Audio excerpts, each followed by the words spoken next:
again, everybody, and welcome back to another episode of Dr. Tosin Surgery.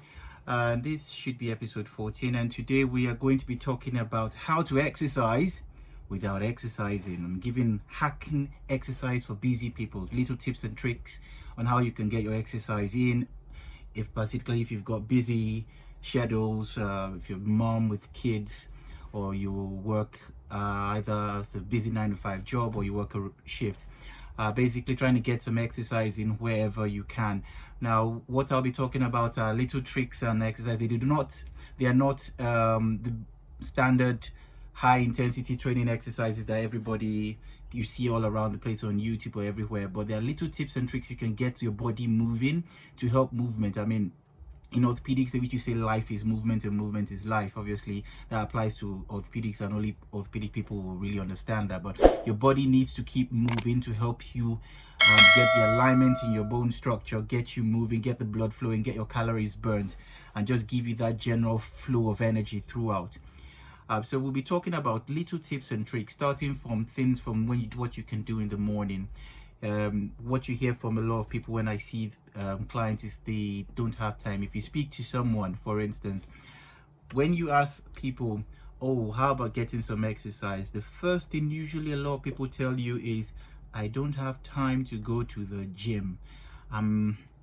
There's been this everybody relating the gym to the type of exercise that they can get, or they can't go for a run, or they can't do a particular activity. So it got me thinking, and after listening to a couple of my other senior colleagues in the industry and doing some research, we came up with some tips and tricks and hacks that can help people get in some level of exercise. I mean, I should put it out that this is just a starting step. If you can get more exercise, in fact, you should get more exercise when you can, if you can. And the primary thing about it, like we say, you have to schedule the exercise in. I mean, you just have to cut out that time. Anything 15 minutes, in fact, start as 5 minutes, 15, 20, 30 minutes, schedule that time. It may not necessarily be going to the gym, although if you are a gym person, you might have to find that scheduling the time to go to the gym or do some form of exercise. So we'll go through my list on tricks that you can get can help get some little exercises in, and they will sound a bit weird, I must tell you, because when I first heard them, I'm like, am I really going to be doing this? And when I started implementing a couple of them, I did a couple of them, and I found out that actually it's actually quite good and can help, if not get you going, kickstart everything for you. Right. So if you're watching on YouTube, do not forget to hit the subscribe button. Should be at the down right corner if you're watching the screen. Leave a comment and press like, and obviously on the podcast as well, subscribe, leave a comment on the Apple Podcast and on Spotify or any platform you listen to. Let's know what you think. Feedback will be important, what you like to hear as well. So first things first, let's start with the usual thing. You wake up in the morning. My last podcast, I talked about getting a morning routine. If you can do that, that would be brilliant. You start your first hour of the day and you schedule it in big chunks of either 10 minutes, 10 minutes to wake up and stretch your body, 10 minutes to meditate or do some form of prayer if you do that, or journal or write, and 10 minutes to exercise. That's 30 minutes in the day. But if you can't do that, if you're literally busy and you have to get out right the door immediately you're waking up, at least you've got to brush your teeth, man. You have to brush your teeth. Yep. At least we can all agree on that. So, number one, when brushing your teeth, do what we call a horse stance. If you've never heard of a horse stance, please just type it in Google, horse stance. Do that while brushing your teeth. Most of us, when you brush your teeth, you find that you curve your spine and you're arched over into the sink, especially when you're brushing. You don't want the toothpaste to get everywhere, obviously, except your kid who likes that, but I doubt if anybody really likes that. So do the horse stance. I mean, I wouldn't want to do justice by describing it, because I probably will make a big mess of how to describe the horse stance. It's best shown. It's best to see the picture. So try that. You'll be amazed how much power or what's the word now, how much you put through your thighs, and that is really interesting. It works out the quads muscles actually. So if you do that stance, and everybody brushes their teeth for give or take anything from 30 seconds to 1.5 minutes. If you can do the hot stance for 1.5 minutes while brushing your teeth, you've got some level of exercise in, trust me. So you've given the muscles, the quads muscles, some contraction, you've arched your spine out, you've straightened your back. That's all really helpful, and that gives you some form of exercise. So there you go, the horse stance while brushing your teeth. That's a quick hack. I mean, everybody's brushing their teeth and you can literally do it there. You cannot say you don't have time to do that. Come on. So you get into the horse stance, brush your teeth while you're doing that, boom, and you get out the door. All right, so you're out the door, you're on your way to work. I mean, you are either working or taking kids to school or doing some form of activity. I mean, hoorah, if you work from home and you can do some exercise at home, great on you. But obviously the majority of the population have to go to work, some form of work, either from 7 o'clock or 8 o'clock or 9 o'clock, and you have to do some form of commuting. You're either driving, taking the train or the tube if you live in London or any of the metropolitan countries, or waiting in line to get the bus, whichever one. So quick one, while you're sat in traffic, tighten your abs. So you can literally sit there, clench your abs, hold for 5 seconds, release. Clench your abs, hold for another 5 seconds, release. And you do that over a constant cycle. Believe it or not, you are working your core. It may seem like nothing, but compounding this over a period of time, if you do it for a period of time, you tend to get compound effect. Like how they taught us in school about compound interest. Remember we did that sometime in secondary school, compound interest. Gosh, seems like a while ago.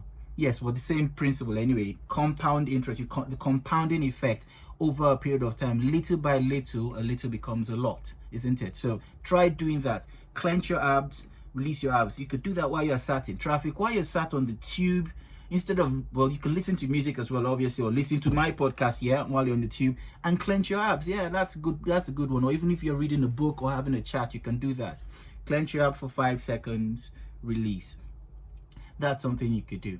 So number 2, ab clenching, 5-second breaks in between. Do that, repeat it as many cycles as you want. Set a target, do 10 cycles first. Start, stop there, relax, try again. Depending on how long your journey is, do it over and over again, and you see that you will get the compounding benefit effect. Right, so we talked about that. What else can you do? I mean, just little hacks here and there.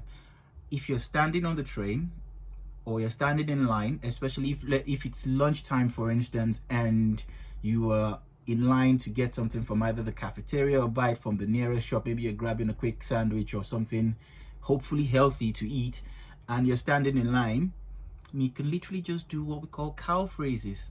Stand on your toes, go back down, up and down. So you start exercising the calf muscles. It also helps with the blood flow in the legs, reduces the amount of static blood that can form the legs. You do that, that's a form of exercise. You can stand on your toes, straighten it out, stand on your heels, bend it out, and you do that over a period of time. That is another form of exercise. So repeat that cycle as many as you can. 50 is a good number to start with. If you can't do 50, do 10, then just build it up. So these are things that can be done during your breaks. I mean, it's one thing for me to tell you, give you this information, but you have to want to act on it. So if you are in this particular situation and you know you can, remember to do it, do it. I mean, like I said, best way to do is to schedule it, get some scheduling time, write it down, put it in your calendar, get it done. That's the best way to get exercise done. And that can really be really helpful for you. So yeah, so that's another form of exercise. I'm just saying hello to the people on Facebook. How you doing? Yes, if you just joined, I'm talking about how to exercise without exercising. Yeah, hacking exercise for busy people. I've done a post on it on Instagram already. I usually give people a prelude to what's coming up in the next YouTube and podcast episode of mine, and that's what we're talking about today. Yes, so we've talked about the horse stance while you brush your teeth, tightening your abs while you're sat in traffic or driving or sat on the train to work, doing calf raises while standing in line, either to get your lunch or doing so, or just waiting. Just do some calf raises. That's some exercise. Now, a majority of people will have some form of desk job where you are sat down in front of a computer for 8 hours a day. I mean, nobody was meant to sit in front of a computer for 8 hours a day. We're not machines, so you can't just sit there, crunch over in that apt position of posture that kind of destroys our spine over a period of time. I mean, there was a podcast I was listening to from one of my mentors, and they said the invention of the chair was probably one of the bad things that happened. It's very controversial, obviously, but there was a big talk about that, and we shall talk about that in one of our other episodes coming forward. But remember your posture. You sat in a chair at most times. You have to do some what we call the health and safety of work. Make sure you are getting your spine in an aligned, stretched out position. You are sat upright, trying to get your chest out. I'm not the Johnny Bravo chest out style, and I'm not really talking about that, but just, chest out, straighten your spine off, expands the chest, expands the lungs, taking some deep breaths as well. That can be really helpful while you're sat at desk for a long period of time. Other little tips and tricks is if everybody's getting smartwatch these days, where everybody wants to time their steps. I mean, it's good. I have nothing against steps. Count your steps. That's as much. That's really good as well. But set time breaks. Do not be sat at a desk for more than 30 minutes. Find something to do. Get up from the desk, take a stroll, walk back down, and you can come and sit down. So while you're sat at a desk, if you said, look, I can't get from the stroll, I've got a deadline, I've got to meet this deadline, I've got to face my Excel sheet or whatever, type something, and you really have to be sat there for a long period of time, crunching the numbers, doing the work, guess what you can do? You can get a medicine ball. It's about this size, put it in between your legs, squeeze the ball together. You're working your inner thigh muscles, what we call the adductors. Or if you don't want that, you can get a resistance band, put it on your leg, stretch it out as far as you can, bring it back in. Obviously, the more resistance you get, the better. So you're literally getting exercise while sat there. And hey ho, nobody knows. I mean, do you really care? But you're getting the exercise in. Get band, either the medicine ball or the resistance band. You get it on your legs, stretch it out, stretch it back in, and that forms some form of exercise for you. Do as many reps as possible. I don't really want to give people numbers, but I'll give you a number. If you want to set a target, do 50. I like the number 50. It's really getting into me, 50. So do 50 of those, stretch it out, stretch it back in, and that can really be very helpful for you. So what we've talked about all the time from the morning, when you're brushing your teeth, doing the horse stance, coming out, doing the ab clenching, then calf raises as well. And now we've also talked about you getting either a medicine ball or a resistance band. You can get it off Amazon for less than £5 or $5 wherever you are. You can get it in any country, to be honest with you. If you're in Nigeria, get it on Konga or more for Africa as well. Either a medicine ball or a resistance band, and you can squeeze it in or do the adductor once and stretch it out, and you get some exercise going. So that's one of the tips that we can give about hacking exercise. Now, the fifth one is a bit controversial, but I do like it because it's actually, I think you get the most workout with this one. Now, I follow a chap called Ben Greenfield, who's an ultra OCR, obstacle course race champion, and a fitness expert called Ben Greenfield. And he spoke on one of the podcasts I listened to by a chap called Vishen Lakhiani, and they talked about getting exercises in, and he gave this nice hack. Now, on an average, any normal person should use the loo or toilet during the working hours of 9 to 5 a minimum of 2 times. Ideally, you should go 3 times if you're hydrating adequately. And if you're not going 3 times, then you need to check your hydration, man. You need to check your hydration.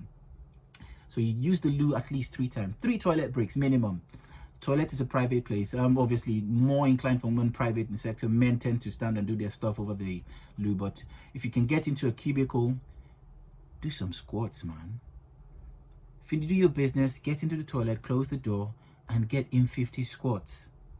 I guarantee you, if you've done that 3 times throughout the whole day, I mean 3 cycles of the squat, your thighs will be feeling it. I have done the same, and it's not easy.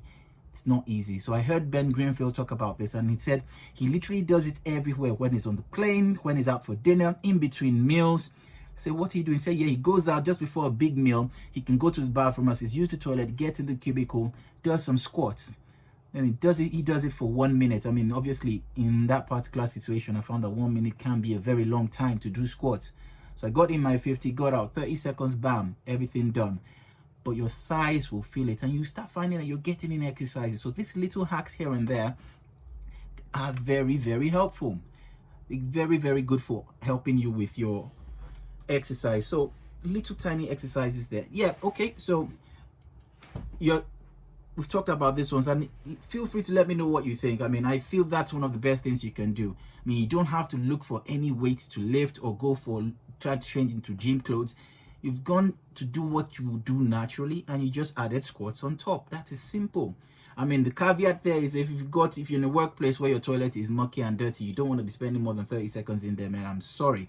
That's just what you've got to deal with. But if you're in a place where you've got a clean, fairly clean, obviously it's the toilet, we can't expect it to be that clean, fairly clean environment, you can do squats, and you ideally go knees behind your ankles or your toes, go straight down, up and down. You can choose what you want to do and how you want to do it, but get the exercise in there and then.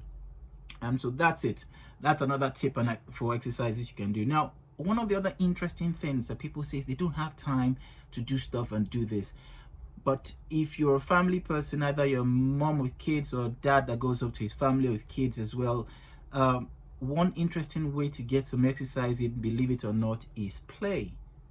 Get with your kids, depending on how old they are. I mean, depending on the age range, you can modulate the type of play you get with them. Obviously, with little newborns, anything from 0 to 3 months, obviously you just want to, that's a bit delicate age. But from 4, 5, 6 months, when they're getting good head control or they're sitting up, it's a good time to play with the child. Your child will probably averagely weigh anything from about 5 kilos to 8 kilos, and that is a good weight for you to play with. I mean, you can simply sit with the child, play from side to side, and if you stand well properly, you can find yourself doing side to side abs with your child while the child is having fun, if they like it. Obviously, if they don't like it, some kids get really scared when you lift them up and down. You stop. Simple. Or you continue if they're enjoying it and you find you get some exercise. I mean, if you're holding a child that is about 6 kgs and you put it in front of you and playing peekaboo and you do a squat in between those sessions, you will know you've done something. Your heart rate will go up, and that's you getting that some little form of exercises here and there. So those are all sessions. Now, these are little tricks to get some exercises in. I wouldn't say this should be the only type of exercise you should do. If you can, in fact, you should get some exercise done, either getting a fitness partner or buddy that goes, either going for long walks, doing jogs or runs, going to the gym, picking up a sport, badminton, lawn tennis, football, whichever sport you have, provided your body is fit and ready for it. Obviously, if you need to see a physician or a family doctor to check out any joint pains or bone pains or back pains, please do that before you pick up any rigorous exercise. But according to the our World Health Organization, the Public Health England, averagely everybody should be getting 150 minutes of exercise per day. That's broken down into 30 minutes of low to moderate intensity exercise for 5 days, or you can make it 2 sessions of 75 minutes high intensity exercise. Well 75 minutes exercise, or 75 minutes high intensity exercise during the week, and you can break that into sessions. So if you do go to the gym, that's a good thing. If you get out and get some exercise, that's a good thing. Just always find a way to up the level ever so slightly. Set a target for yourself and see what you can make. I mean, I set a target that last year I wanted to do the Spartan race after to use that my fitness target. I was able to achieve that with a set time. So this year now, obviously, I'm doing the Spartan race again, but it's to beat my time and get it down. So it gives you something to focus on, to exercise towards, and you know you have a goal in mind and something to achieve, and you are able to schedule it in. Right, guys, so we've talked about 5 things that we were saying that can help you with exercise and how to hack your exercise for busy people. We said 1, when you wake up in the morning, literally when you're brushing your teeth, do the horse stance. 2, waiting in traffic or driving or sat on the train, do ab clenches, and try and do as many as 50 or more if you can. The more the better for you. While waiting in lines, either to get your lunch or to buy something, buy the paper, or to get on the train even, do some calf raises, and you get the exercises going throughout the whole day. And yeah, just to throw it there, I mean, it's very obvious. Take the stairs, man. I mean, if you're fit enough to take the stairs, please take the stairs. Unless you are stuck in a wheelchair or you have bad arthritic joint pains, yeah, or you've got a heart condition or chest or what we call COPD, breathing problems, then you can take the lift. But if not, please take the stairs, burn some more calories. Whatever you do to exercise is always helpful. And yes, we talked about why, if you're working away at your desk, either get a medicine ball or get a resistance band to help work your inner thighs and your abductors and your adductor muscles. And my favorite, it's very controversial, is when you go to the loo, do some squats, man. Get some squats in the cubicle. Of course, you can get your privacy there. I mean, nobody has to know what you're doing there. You get in your 50 squats or whatever you can start with, and see how it works for you. Try these things, leave a feedback and comment, tell me how it felt. I'd like to know. And if you've liked this episode, do not forget to subscribe to my channel on YouTube or on the podcast platforms, either on Apple, Spotify, Google Podcasts, wherever you get podcasts, you can get it there. Thank you very much, everybody. This has been Dr. Tosin, and I shall catch you again later. Bye.